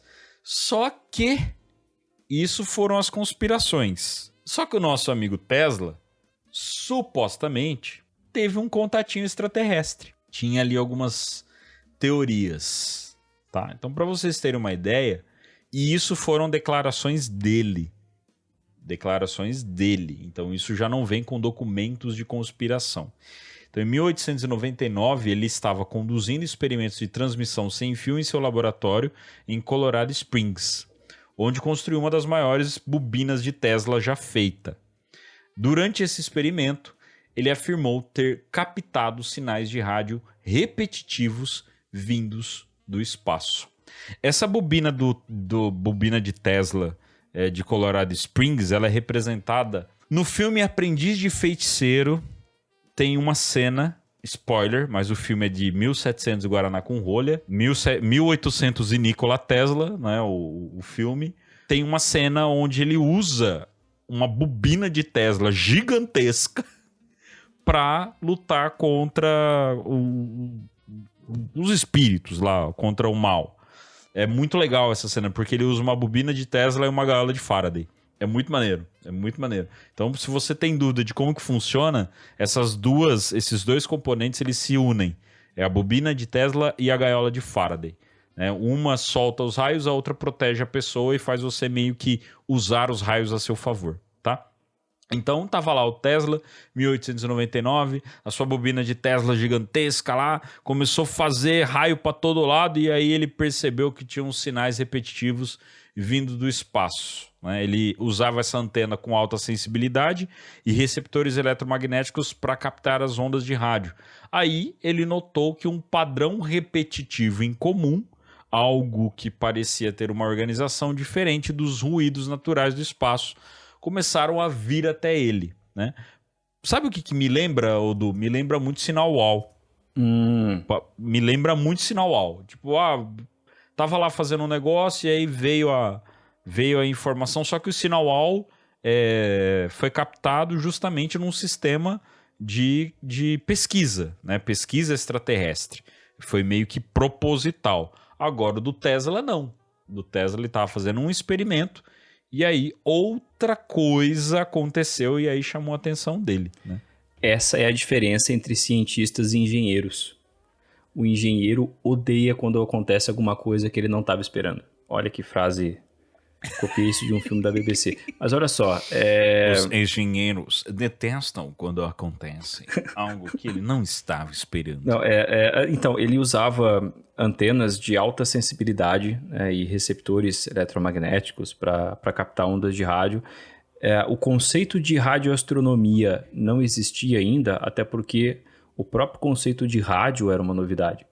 Né? Todo esse campo da física de eletromagnética era uma novidade em muitos aspectos. Partes do espectro eletromagnético não, especialmente a luz, mas tudo isso era novidade ainda. Então, radioastronomia em si não existia, mas ele começava a flertar com alguns elementos de radioastronomia ali, né? E ele notou esse padrão repetitivo que parecia que era organizado, diferente dos ruídos naturais do espaço que ele captava de vez em quando. E aí ele escreveu, né, na época: minhas observações me convenceram de que estava ouvindo sinais artificiais. o sentimento crescente de que fui o primeiro a ouvir uma saudação de um planeta para o outro encheu-me de entusiasmo. Então ele estava praticamente convencido de que ele tinha sido a primeira pessoa na história a ter tido a comprovação científica, vamos dizer assim, de que existia vida inteligente em outro lugar do universo. Isso foi em 1899, pertinho da virada do século. Era uma época em que o interesse por Marte, por exemplo, estava muito alto. Houve uma série de descobertas astronômicas envolvendo Marte nas décadas anteriores que fizeram com que esse planeta ele ficasse no imaginário popular por muito tempo. E obras como Guerra dos Mundos e algumas outras que falavam justamente da interação de seres extraterrestres com a humanidade, não necessariamente amigáveis, como em Guerra dos Mundos, né? Mas ele achava que ele estava captando sinais que poderiam vir de Marte ou então de Vênus, que eram os planetas considerados os mais prováveis para abrigar a vida naquela época. Naquela época achavam que Vênus era uma espécie de pântano na superfície. É um lugar quente, úmido, com alguma vegetação, muito provavelmente. Marte talvez fosse deserto com cidades, com grandes estruturas, enfim, as pessoas não sabiam ainda. Naquela época, como eu tinha falado, né, o conceito de radioastronomia não existia e o Tesla começava a quebrar essas barreiras tecnológicas que existiam, que nas próximas décadas justamente quebrariam a imagem que as pessoas tinham desses planetas. Ele não só achava que tinha captado sinais de seres extraterrestres, mas ele queria também responder a eles. Ele queria desenvolver tecnologia para também se comunicar com esses seres. E ele sugeriu que aquela torre que ele tinha construído poderia ser adaptada para enviar mensagens para Marte e responder aquela mensagem que ele recebeu. Então, em 1901, 2 anos depois, ele escreveu um artigo numa revista muito famosa, na época chamada Collier's Weekly. Inclusive, essa revista foi muito famosa por muito tempo. Na época da corrida espacial, o Wernher von Braun escrevia nessa revista, falando sobre as visões dele para a exploração do espaço décadas depois, né? E aí ele falava de estações espaciais, bases na Lua, todas aquelas coisas que as pessoas queriam fazer, que aproximava a humanidade dos Jetsons e que não aconteceu nada até hoje, né? E mais nesse artigo que o Tesla escreveu em 1901, ele era intitulado Conversando com os Planetas, e lá ele detalhava a forma como ele achava que era possível estabelecer comunicação com outras civilizações pelo universo, justamente através de rádio. E esse é um conceito que foi eu não vou dizer que ele foi a base, mas ele foi fundamental para a gente entender a ideia de SETI, de busca por vida fora da Terra, vida inteligente fora da Terra, que a gente detalhou já em 2 episódios. Além do que você tá falando, tá vindo para mim o problema dos 3 corpos. Então é muito a base desse estudo aí. Sim. O ouvinte que é mais recente ainda não ouviu esses episódios, acabando esse aqui, ouça o 7, parte 1 e parte 2, que eu não vou me lembrar os números agora, mas eu tenho certeza que tá aí no seu feed aí. E o do problema dos 3 corpos também, porque lá a gente também fala de alguns conceitos que são importantes para a radioastronomia. Teve alguma explicação plausível para essas coisas depois, ou ficou no ar, que tipo, se ele teve contato com alguma coisa ou não? Teve sim, mas do mesmo jeito que houve explicações plausíveis, também houve especulações mais fantásticas ou mais fantasiosas envolvendo essas alegações dele. Por exemplo, algumas pessoas acreditam que ele, de fato, fez contato com extraterrestres ativamente, né? E que ele descobriu tecnologias avançadas, talvez mais avançadas do que as que nós temos hoje, mais de 100 anos depois, que foram mantidas ocultas até hoje. E até se fala que o trabalho dele com transmissão sem fio, que ele insistiu nos anos seguintes, pode ter sido inspirado por conhecimento científico que ele recebeu de seres extraterrestres nessa comunicação. Então, assim, existem ideias para explicar os sinais que ele recebeu, mas também existem ideias que levam para o outro lado, entendeu? A gente não tem comprovação de que ele de fato teve contato com seres extraterrestres ou que o trabalho dele foi inspirado por... Nós não temos nada que realmente comprove isso. Mas nós temos ideias que podem explicar aquilo que ele acreditava que fosse contato com essas inteligências extraterrestres. Por exemplo, o que ele pode ter detectado, talvez poderiam ser pulsos de rádio de Júpiter ou do Sol, que também são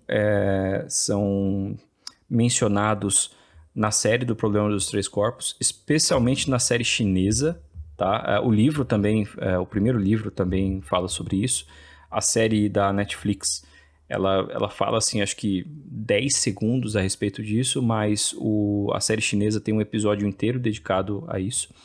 Esses fenômenos só foram identificados décadas depois, justamente através da radioastronomia, que ainda seria desenvolvida na época do Tesla.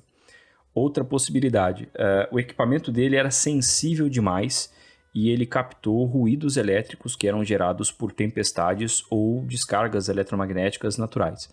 Então é possível que uma tempestade distante tenha gerado ruídos que ele captou. Um raio não é simplesmente aquilo que você vê e ouve, né, com o trovão. A gente já falou, por exemplo, dos sprites, de outros fenômenos também que acompanham o raio junto dos sprites. Eu não vou me lembrar os nomes agora, mas existem pelo menos outros 3 fenômenos que acontecem junto do raio, além do trovão. Isso, fenômenos que podem ser registrados. É como se fossem tipos de sprites. Mas existem também descargas de rádio. Então, quando um raio acontece, existe um pulso de rádio também. Então, é possível que o que ele tenha ouvido fossem pulsos de rádio gerados por essa tempestade distante. Mas a explicação mais plausível, até onde eu entendo, está num fenômeno que ainda não é completamente compreendido, no qual sinais de rádio que você emitiu retornam para você com o atraso de alguns segundos. São os chamados ecos de longa duração. Long Delayed Echoes, LDE, né? LDE. Esses LDEs foram descobertos em 1927 e eles ocorrem de uma forma que não é possível prever, porque, inclusive, isso dificulta muito o próprio estudo desse fenômeno, porque a gente não tem como replicar isso em laboratório, não tem como observar isso intencionalmente, né? Eu não tenho um parâmetro mínimo de condições em que eu sei que esse fenômeno vai acontecer, então eu espero que ele aconteça para poder estudá-lo. Mas a principal característica, além do atraso, é que esse sinal volta na mesma frequência e no mesmo padrão do original. Então ele volta do mesmo jeito que você emitiu. É como se fosse um eco mesmo. É um eco sonoro, mas é um eco de rádio. Né? Normalmente, quando um sinal de rádio é enviado de uma estação de rádio, por exemplo, ele pode ser refletido pela ionosfera. E eu já falei de em um outro episódio, acho que foi no HAARP, sobre como a ionosfera ela pode contribuir para a transmissão de rádio a longas distâncias. Que em algumas horas do dia você consegue pegar, da noite no caso, perdão, você consegue pegar rádios de outro continente, enfim. Às vezes esses ecos que acontecem dentro da atmosfera, eles retornam em frações de segundo, porque ele viaja na velocidade da luz, então como a distância é muito curta dentro da atmosfera, você não vai ter um atraso verdadeiramente grande, tão perceptível. Mas esses LDEs, eles demoram vários segundos, em alguns casos minutos para voltar. Então eles não podem ser explicados da forma convencional. O primeiro relato oficial de um desses ecos veio de um engenheiro elétrico chamado Jürgen Haus, em 1927. Ele estava fazendo experimentos com rádio na Noruega, quando ele percebeu que esses sinais voltavam para ele com um atraso de 15 segundos. E aí, realmente, ele registrou isso E aí tem-se como oficialmente a descoberta desses ecos de longa duração. Embora justamente a gente esteja falando que o que o Tesla pode ter descoberto não, né? Pode ter encontrado, mas não ter compreendido, possa ser justamente esses ecos. Algumas teorias sugerem que esses sinais eles podem ser armazenados e refletidos por camadas da ionosfera ou então por nuvens de plasma que estão no espaço. E por isso eles demoram mais tempo para serem retransmitidos. Só que a ionosfera, como a gente já tinha comentado, ela reflete esses sinais muito mais rápido, em poucos milissegundos. Então não faz sentido que os atrasos sejam tão longos. Então a gente fica naquela de uma explicação, pode ser, mas também pode não ser. Outra explicação possível para esses atrasos é que esteja, por exemplo, no campo magnético da Terra, né? Os campos magnéticos eles podem afetar a propagação de ondas eletromagnéticas. E aí esses campos podem desviar e até atrasar sinais de rádio. Porém, essa explicação também não é suficiente para justificar um tempo tão grande, dezenas de segundos. Uma hipótese menos provável é de que esse sinal de rádio ele pode ser refletido nos metais presentes em alguns asteroides, detritos espaciais ou até satélites naturais desconhecidos. Então, se a Terra tiver um satélite natural que seja muito pequeno, um asteroide muito pequeno, que ele está orbitando a Terra temporariamente, né? A gente fala que são... que asteroides eles podem ser capturados por planetas como Júpiter e Saturno tem, Urano e Netuno também, mas eles têm dezenas de luas e a maior parte dessas luas são asteroides capturados. É por isso que quando você vê as fotos, realmente elas parecem asteroides. A Terra ocasionalmente também passa por isso. Esses asteroides ficam em órbita da Terra, depois existe alguma perturbação. A Lua pode fazer parte desse jogo e ele é ejetado da órbita da Terra. Enfim, e ele pode refletir essas ondas dessa forma. Mas ainda assim, o atraso é muito grande e estruturas metálicas naturais ou artificiais que sejam capazes de armazenar isso por algum tempo e retransmitir ainda são realmente especulação. Não existia satélite na época do Tesla, não existia satélite na época do Jorgen Haus, então a gente não tem como dizer que, olha, alguém na Terra tinha um satélite, foi isso que eles pegaram. Mas, se ninguém da Terra tinha um satélite, por que a gente não vai dizer então que essa outra civilização que o Tesla achava que tinha encontrado, ela tem um satélite em órbita da Terra? Essa é a hipótese de um cientista chamado Ronald Bracewell. Ele propôs isso nos anos 60, que é uma hipótese muito bacana, que ele fala que esses ecos eles são causados por uma sonda alienígena que está em órbita da Terra ou em órbita do Sol, mais distante da Terra no sistema solar, para ficar mais oculta. Nessa ideia, uma civilização avançada enviou esse dispositivo para cá para monitorar a atividade de rádio humana, né, as comunicações humanas, e responder a gente com ecos de rádio para se fazer ser notado. Isso é extremamente especulativo, tá? Não existe nada que realmente indique que esse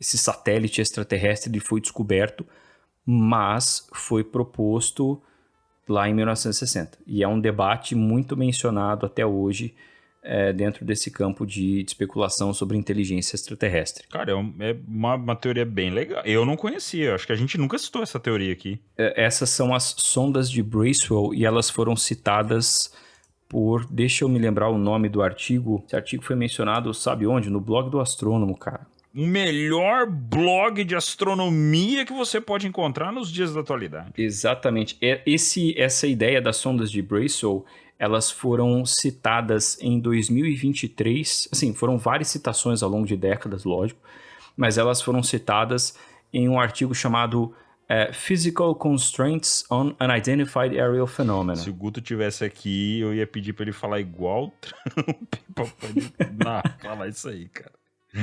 Restrições físicas em fenômenos aéreos não identificados. Ele foi publicado em 8 de março de 2023, em qual... Bom, o local onde foi publicado, sinceramente, não interessa. O que interessa são os autores. Você quer chutar quem são os autores desse artigo? Jacques Vallée. Mais um. Peraí, qual época? Foi agora, 2023. Então, são dois. Mantém Jacques Vallée, a Villoeb, Louis Elizondo, vai. Jacques Vallée, a Villoeb e Louis Elizondo? É. Você está 1/3 correto na sua resposta. Esse foi um artigo publicado pelo Villoeb e o Sean Kirkpatrick. Pode crer. Em 2023. E aí, na época, falaram que, olha, o chefe de OVNIs do Pentágono, ele está intrigado com a possibilidade de uma nave alienígena enviando sondas para a Terra, e fizeram um auê danado. Foi nesse artigo. Eu lembro desse artigo. E assim, clickbait, tá? Porque, na verdade, no artigo eles defendem questões meramente teóricas. Não existe nada, não existe nenhum sinal realmente de que isso está acontecendo. Mas eles falam que, olha, lá nos anos 60, esse astrônomo, ele propôs que uma civilização extraterrestre, né, poderia enviar uma sonda para o nosso sistema solar, ouvir as nossas transmissões de rádio e mandá-las de volta para a gente quando a gente ouvisse, quando ela mandar de volta para a gente, para que a gente notasse, ouvisse a sonda. Porque pensa no seguinte, você está chegando num lugar em que você não sabe o idioma, você não conhece a cultura, você não sabe nada. Qualquer coisa que você faça pode dar problema. Né? Então, o que você vai fazer? Nada. Você só repete o que eles fazem, e aí a gente vê o que acontece na próxima fase do contato. Mais ou menos essa era a ideia, né, por cima. E aí eles citam essa ideia do Bracewell, e eles vão além. Eles dizem que essa sonda não precisaria estar em órbita do Sol ou estar em órbita da Terra.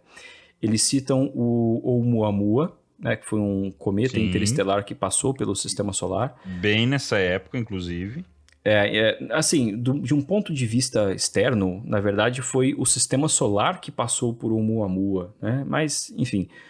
E o meteorito interestelar número 2, que foi um objeto que foi... um meteorito, né? Que se constatou que ele vinha de fora do Sistema Solar. Por isso, meteorito interestelar. E número 2, porque foi o segundo desse tipo descoberto. E aí, nesse artigo, eles propõem o quê? Que essa civilização extraterrestre, ao invés de colocar essa sonda em órbita, o que ia requerer muita energia para fazer essa manobra, ela simplesmente faz essa nave passar pelo Sistema Solar, como o Oumuamua fez, e enquanto ela passa, ela ejeta sondas menores que caem nos planetas, ou pelo menos se aproximam deles para fazer algum tipo de sensoriamento, né, para fazer algum estudo, como aconteceu com o IM-2. E aí isso é um conceito, né, do tipo, olha, isso poderia ser feito. Não estamos dizendo que de fato foi, não estou dizendo que eu tenho sinais de que isso aconteceu, mas todo mundo noticiou como se fosse uma coisa do tipo, olha aqui, o professor de Harvard e o cara dos OVNI do Pentágono, eles falaram que tem uma nave, encontraram e descobriram. Eu lembro que eu estava dando aula esse dia e no intervalo entre uma aula e outra, eu olhei o celular rapidinho e estava estourando de notificação no telefone. E eu cliquei numa das notificações, abri uma rede social lá e já estava justamente isso escancarado lá, e no fim não tinha nada a ver, né? Eu não sei nem se...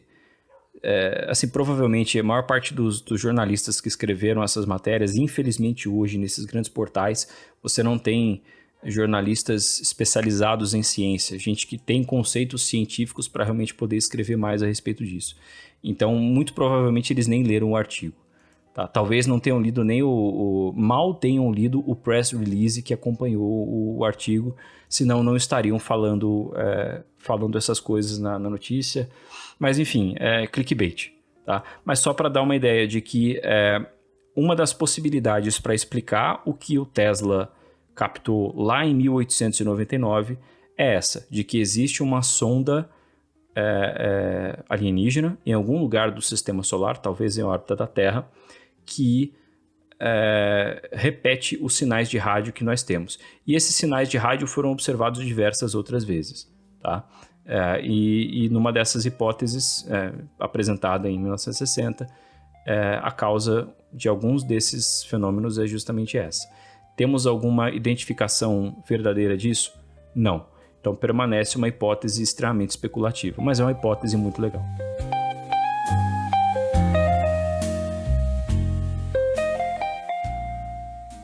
Seu apoio é essencial para continuarmos com o podcast O Contato. Contribua no Apoia-se e faça parte dessa jornada com a gente.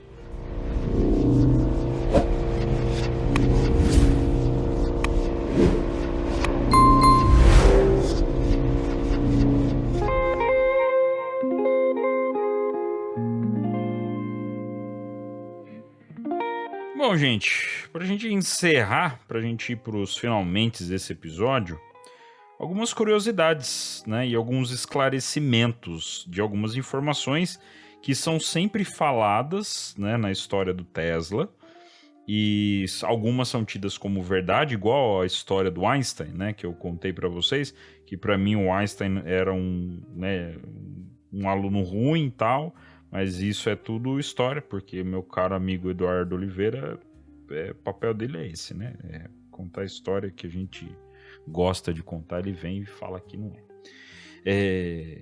Só que ele era bom no bilhar, só. Isso aí que a gente descobriu hoje. Depois a gente vai descobrir se é verdade ou se é mentira. Isso.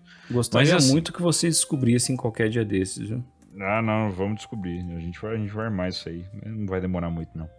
Bom, a primeira coisa que a gente tem é que o Tesla inventou a corrente alternada. Como a gente debateu no começo do episódio, na verdade, no caso, né, o termo não seria nem a invenção, mas quem desenvolveu o motor de corrente alternada não foi o Tesla, o primeiro, né? Então, o primeiro foi um físico inventor francês, o Hippolyte Pixii, parece mais japonês o nome dele. Mas em 1932, né, o Pixii criou um dispositivo que produzia corrente alternada com base nos princípios da indução eletromagnética do Faraday, né? E o Tesla criou um motor de indução que era melhor do que Galileu Ferraris. O Galileu Ferraris inventou um motor antes, para vocês terem uma ideia, antes do Tesla nascer. Ele já tinha inventado um motor de corrente alternada. Só que não foi, não ia. E o Galileu Ferraris, ele era ruim de negócio. Ele era um cara que não era bom para vender os projetos dele. O Tesla inventou o motor, e aí por isso que não é atribuído ao Tesla, só que também é atribuído ao Tesla, porque o Tesla inventou o motor de corrente alternada sem conhecer o motor de corrente alternada do Galileu Ferraris. Então, os dois inventaram o mesmo motor, só que o Tesla conseguiu desenvolver o motor um pouco melhor e virou o que virou, né? Tesla e o Edison não eram inimigos, tá? Isso é falso quando falam que eles eram inimigos. A guerra das correntes foi travada entre o Edison e o Westinghouse. O Tesla trabalhou com o Edison e gostava muito do Edison, tinha uma admiração muito grande pelo Edison. Inclusive tem uma autobiografia do Tesla, para quem tiver interesse. Não sei se deve ter em e-book, né? Não deve ter físico mais. Ou até tem, porque é uma figura muito grande e às vezes tem reedições. Mas o Tesla, ele fala que ele gostava muito do Edison, tá? Mas por conta da guerra das correntes, ele acabou tendo aí esse papel, né? A questão do rádio, meu caro Eduardo Oliveira, como foi? A gente tinha comentado lá no começo, né? Contando a história de como o mundo era, sobre a vida dele, sobre essa questão da patente do rádio, né? Que ele inventou o rádio e a transmissão sem fio. Você pode falar isso, mas mais ou menos depende. Mais ou menos. Ele trabalhou com tecnologias de transmissão sem fio, tinha projetos para isso, para transmitir informação e energia. Algumas patentes do Tesla, ou então variações delas, foram sim usadas no projeto de rádio que se tornou popular, que foi criado pelo Marconi. Então, assim, o Tesla, ele tinha o estudo dele, construiu o projeto dele. Veio o Marconi e fez um projeto diferente, porém que fazia, de certa forma, a mesma coisa que a invenção de rádio do Tesla, né? E aí o Marconi conseguiu convencer os escritórios de patentes que a versão dele tinha componentes mais inovadores e já era o bastante para que fosse uma patente própria. E essa foi a versão do rádio que se popularizou. Então, por isso se considera uma invenção diferente, a invenção de Marconi da invenção de Tesla. Os dois são rádios, porém a versão de Marconi é diferente da versão do Tesla e foi justamente a versão que se tornou famosa, né? Então, os rádios que foram comercializados depois são baseados na ideia do Marconi, na verdade. O que nos leva a outra polêmica, que é a ideia de que houve uma disputa de patentes de rádio envolvendo Tesla e Marconi. Também é mais ou menos, porque quando você fala isso, você imagina que os dois estão disputando judicialmente pela posse, né, pelos direitos, né, dessa patente. Mas não é bem assim. Em 1914, o Marconi processou uma empresa alemã por violação de patentes. Essa empresa estava fabricando rádios para serem usados na guerra. E aí o Marconi queria justamente atrapalhar a Alemanha nessa guerra, impedindo que ela usasse essas tecnologias de rádio. Então essa empresa alemã contratou o Tesla para dizer que o Marconi, na verdade, tinha violado as patentes de rádio antes deles próprios. Então foi para fazer o contraponto ali. Não necessariamente o Tesla e o Marconi estavam disputando os direitos da mesma patente, não foi bem assim.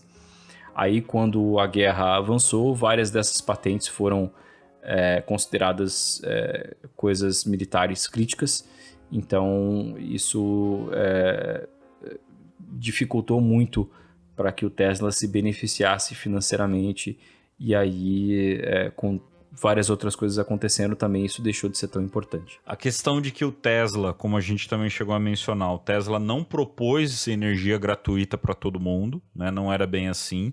Ele tentou eletrizar a atmosfera. E aí vem a questão do raio da morte e tal. Nesse processo, é isso que envolve um pouco a treta dessa questão do rádio, né? De por que o do Marconi evoluiu melhor do que o dele. Porque o Marconi, ele era focado em eletromagnetismo. E o Tesla estava focado nesse negócio de transmissão de energia sem fio. E aí, nesse processo, né, do Tesla, foi onde ele descobriu as ondas de rádio, né? E inclusive, é aí que a gente tem essa história, né, desse suposto contato que ele teve aí com seres extraterrestres. Só que o Tesla não focou nessa questão das ondas de rádio e ele acabou perdendo, né? Perdendo a corrida para o Marconi, e o do Marconi ficou muito mais bem desenvolvido. Só que como parte da patente era do Tesla, aí rolou essa treta aí da empresa inglesa e da empresa alemã, né, para um travar o outro durante a guerra. A questão da invenção do raio da morte, não tem comprovação nenhuma dessa invenção. Então, tipo, o Tesla falava, mas isso aí ele nunca comprovou. Porque o Tesla realmente, ele era... Aí é onde entra a parte da história do Tesla que a gente fica um pouco chateado. O Tesla era um grande falastrão, né? Ele aumentava muito as histórias dele, por isso que no final da vida dele ele acabou sendo meio que esquecido e as pessoas não davam aí a credibilidade, né, pro Tesla. Teve a questão de que ele foi um físico muito importante. Também não. Ele estava mais para um inventor, para um engenheiro do que um físico. Tá? O Tesla, ele era, como a gente falou logo no começo, ele não era tipo um Einstein da vida, né? Um astrônomo físico. Não, ele era engenheiro. Ele era um inventor. Não tinha muito essa questão da física com ele. Mais alguma curiosidade, meu caro Eduardo? Não. Justamente queria fechar essa sessão realmente sobre o Tesla para a gente cravar aquilo que a gente tinha começado a falar lá no começo, e eu acho que é interessante para a gente encerrar. Ele não foi por si só um físico, Existe um debate grande justamente para quem cursa aí física, engenharia elétrica e tal, e estuda algumas coisas que o Tesla fez. E aí, o cara era físico ou era engenheiro? Indubitavelmente, ele era muito mais um engenheiro do que um físico.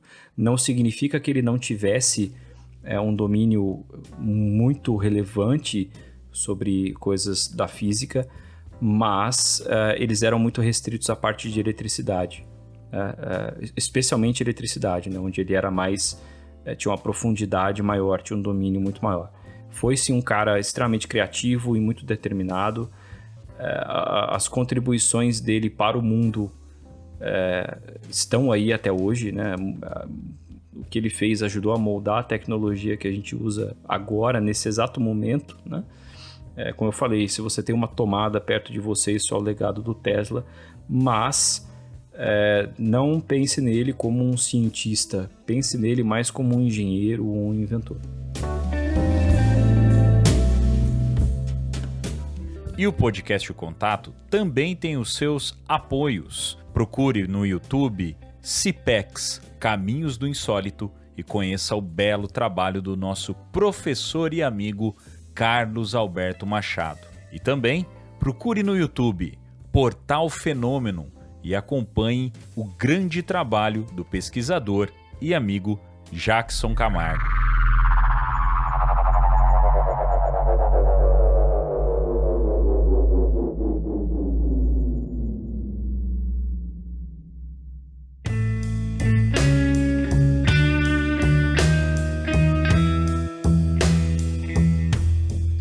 Bom, meus caros, é isso. Esse é o papo sobre Nikola Tesla.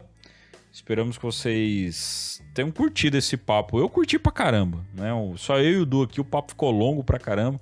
Mas é um assunto que fazia um tempo que eu tava querendo, bem antes da gente começar a trazer, já falar do Tesla nos episódios. Quando eu vi a deixa, eu falei, nossa, é agora. Vai ter o papo sobre o Tesla e eu quero fazer, né? É um personagem que eu gosto bastante. Considerações finais, meu caro Eduardo Oliveira. Autobiografia do Tesla, Minhas Invenções, disponível no link na descrição, hein? Tá no precinho na Amazon, hein, galera? Olha aí. Lembrando, gente, que nós temos o nosso link de afiliados. Então você que está querendo comprar um livro, querendo comprar qualquer coisa dentro da Amazon, se você, né, quero comprar alguma coisa lá, quero dar uma ajuda pros meninos do Contato lá, manda um recado pra gente até no Instagram, que eu gero o link pra vocês do produto que você quiser e eu mando pra vocês, tá? E obviamente o link dos livros, né, geralmente eles ficam nas nossas inscrições, e fiquem de olho nos nossos stores, tá? Porque às vezes a gente vai estar publicando ali outros livros que não tem nada a ver referente a conteúdo, às vezes promoção de algum livro, tal, e a gente vai estar colocando o link lá. Beleza? A Amazon é muito boa para essa questão de livro, para vários conteúdos aí. E aí, justamente, é uma forma que você tem de ajudar a gente sem pagar um centavo a mais por isso, tá? Você não paga nenhuma... Tem gente que acha que usar o link de alguém eleva um pouco o preço da compra. Não tem nada disso. Você paga exatamente a mesma coisa, só que aí cai um caraminguá pra gente aí, dependendo... Enfim. Duas coisas também, rapidinho. No Podcast X a gente tem 2 episódios que pode ser interessante se você ouvir, tá? O episódio 2, que fala sobre o suposto satélite alienígena que vigia a humanidade há sabe-se lá quantos mil anos, que é o Cavaleiro Negro, né? Lá a gente tem conceitos... Primeiro, justamente a gente fala sobre o Tesla, lá, que ele poderia ter captado sinais desse satélite, e aqui nós vimos que não foi bem assim. E eu acho que as sondas de Bracewell também são abordadas nesse episódio. Se eu não falei deles nesse episódio, eu devo ter falado em outro. E o episódio 9 sobre o experimento Filadélfia, se você não ouviu depois de ter ouvido o Harp. Então agora também, esses 2 episódios do Podcast X, mais 3 do Contato para você ouvir também. Aí uma curiosidade sobre o Raio da Morte, no jogo Just Cause 2, que eu vivi no meu saudoso Xbox 360, lá tem o Raio da Morte representado também. Tem uma ilha super difícil lá de entrar, que tem uma bobina gigantesca que dispara raios contra qualquer aeronave ou barco que se aproxime. E é uma representação legal do que o Tesla queria fazer. Ele queria vender, supostamente, né, o raio da morte também como arma antiaérea. Qualquer aeronave que se aproximasse ali de não sei quantos quilômetros seria derrubada, porque instantaneamente a bobina dispararia um raio contra essa aeronave. Enfim, curiosidade inútil. Muito bem, meus caros. É isso. Esperamos que vocês tenham gostado de mais esse episódio. Nos encontramos na semana que vem em mais uma edição do O Contato Podcast.